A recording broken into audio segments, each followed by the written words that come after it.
जंगल के रास्ते में हर पल एक नया खतरा सामने आ रहा था। पेड़ों पर बड़े बड़े सांप लटक रहे थे। विशाल उनसे बचते हुए आगे बढ़ रहा था, लेकिन अचानक विशाल का घोड़ा रास्ते में एक कीचड़ के दलदल में फंस जाता है। विशाल घोड़े से छलांग लगाकर कूदता है और पेड़ की जड़ की मदद से अपने घोड़े को बाहर खींचने का प्रयास करता है और काफी देर तक जोर लगाने के बाद वह अपने घोड़े को बाहर खींचने में कामयाब हो जाता है। लेकिन घोड़े की हालत बदतर हो जाती है और वह आगे चलने योग्य नहीं रहता। विशाल का सफर अभी लंबा है, लेकिन यदि उसका घोड़ा साथ नहीं होगा तो उसके सफर की मुश्किलें और बढ़ सकती थी। इसलिए वह अपने घोड़े के साथ कुछ घंटे आराम करता है और जैसे ही घोड़े की हालत चलने लायक होती है तो विशाल दोबारा अपना सफर प्रारंभ कर देता है। अब विशाल के घोड़े की गति पहले की तुलना में कम हो चुकी थी, इसलिए वह धीरे धीरे चल रहा था। कुछ दूर पहुंचते ही रास्ते में एक बहुत बड़ा पेड़ गिरा होता है। पेड़ की ऊंचाई देखकर विशाल का घोड़ा वहीं रुक जाता है।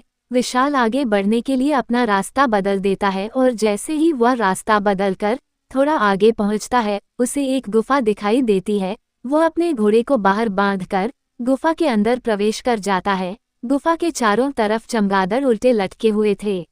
विशाल के अंदर घुसते ही चमगादड़ हवा में उड़ने लगते हैं। विशाल हिम्मत करते हुए आगे बढ़ रहा होता है। अचानक विशाल का पैर फिसल जाता है और वह गुफा में बने एक गुप्त रास्ते से फिसलता हुआ पहाड़ी के दूसरी तरफ पहुंच जाता है, जहां एक अलग ही दुनिया दिखाई दे रही थी। विशाल को एहसास होने लगा था कि ये वही रहस्यमय दुनिया है जहां वह पहुंचना चाहता था। विशाल ने आज तक इतने खूबसूरत पेड़ नहीं देखे थे। विशाल को अमृत से भरी हुई नदी नजर आती है, जिसका पानी सुनहला था। विशाल जैसे ही नदी के करीब पहुंचता है, उसकी आंखें फटी की फटी रह जाती है, क्योंकि नदी में दैत्याकार मगरमच्छ तैर रहे थे। मगरमच्छों को देखते ही विशाल दहशत में आ जाता है। खतरे को भांपते हुए विशाल नदी के किनारे आकर थोड़ा सा पानी उठाकर पी लेता है।